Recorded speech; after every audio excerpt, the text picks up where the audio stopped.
Hey everyone, James Niggemeyer here. Thank you for tuning back into my YouTube channel. Just got back from Alabama where I competed in the MLF Big 5 Pro Circuit event on Lake Eufaula. That's the fourth stop of the season.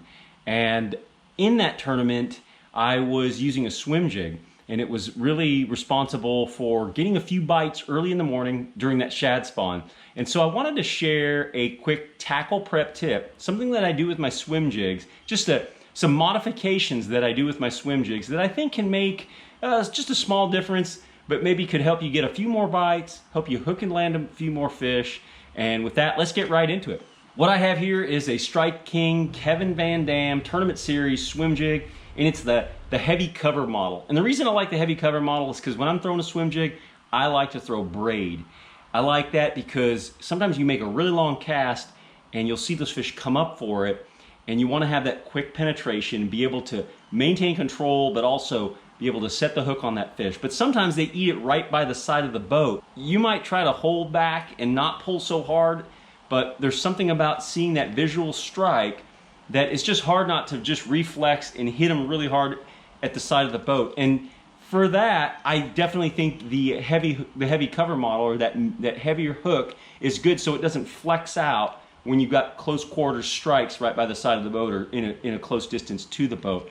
Another thing that I do is I actually fish a Lew's 7/6 medium heavy rod. That medium heavy rod is a fast action, so it kind of it gives you a little bit of tip. And so when that happens and I set the hook and it's pretty close by, that braided line, no stretch, that hook can handle it, but the rod will kind of absorb it. And so it's a great combination that I really feel like works well for me, and I feel like I got a great hook to land ratio with that combination. I use a Lew's Hyper Mag 8:5 to 1 gear ratio. I like that faster reel. So with that, here are my top 3 modifications that I do to my swim jigs. Let's go ahead and take it out of the package. Number 1, I'm just going to take my swim jig out, and sometimes in the packaging you notice that the fiber guard's kind of curved, and I kind of like that because when it's coming through cover, that's pretty cool. So I mean, I don't mind it that it's not sticking straight up. I kind of like that curvature in it, but that just happens to be this one out of the bag. I wanted to address that right out of the get-go and let you kind of know what I was thinking there. I honestly don't really use the rattles. Now the rattles can be great at drawing fish to the bait, especially in stained water.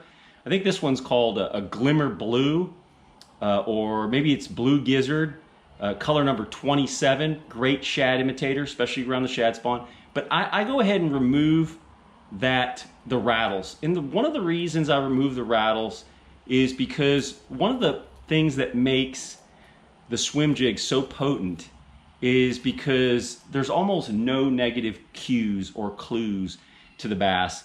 It's coming through the water. It doesn't rattle like a crankbait. It's not a hard vibrating bait. Also, it doesn't have the flash of the blades of like a bladed jig or thunder cricket or chatterbait style lure or a spinnerbait. It's just so natural as it's coming through the water, and it's the visual appeal as it's moving.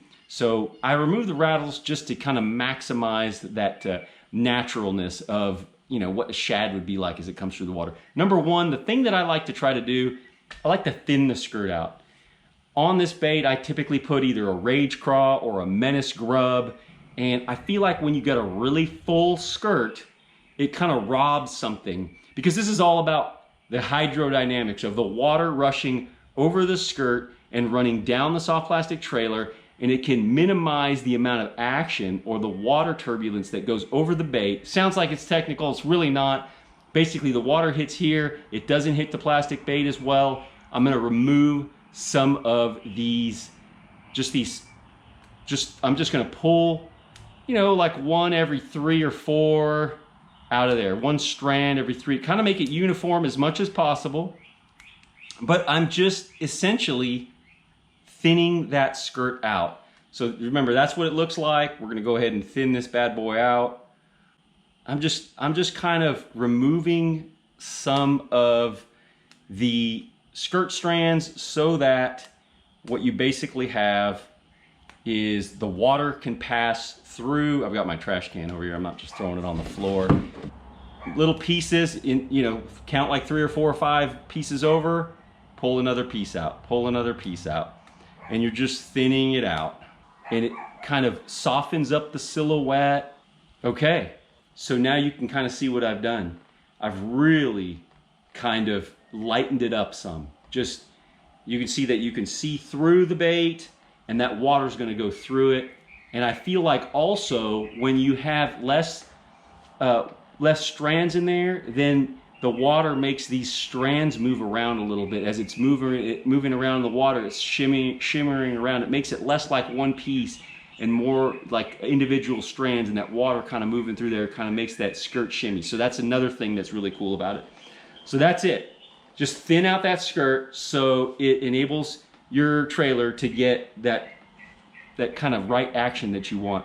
The next thing that I do is I'm gonna kind of thin out some of these fibers on my swim jig. Sometimes I'm fishing in a really heavy cover, and sometimes I want all of that in there. But a lot of times it's kind of mid-weight cover, not really thick, heavy cover, but not, real sparse cover. So I want to go ahead and just kind of trim off some of these. Got my trash can here. Essentially, I'm going to go through this and just kind of stair step it down as much as I can. I'll kind of get the picture of what I'm doing here. I'm just lightening up this fiber guard so that when the fish bites it, it doesn't take a whole lot to just expose the hook. Boom, and you got them. So that's the other thing that I do, is just lighten up that guard so that, you see how that works? It's just boom, boom. It doesn't take anything. But if there's vegetation or whatnot, it's brushing off of that. It's enabling you to swim it through there and not get hung up. And then lastly, what I do is I'm just gonna go ahead and trim some of these around. I'm not gonna trim it all uniform. One of the things that I like also, I don't want just a really hard square edge to the bottom of my swim jig. I just kind of want, I want it kind of, jagged, irregular. That's more natural to me. And then again, it enables me to get more action out of everything. So just kind of coming around here, trimming the skirt, and not totally, not all of them, but just something like that.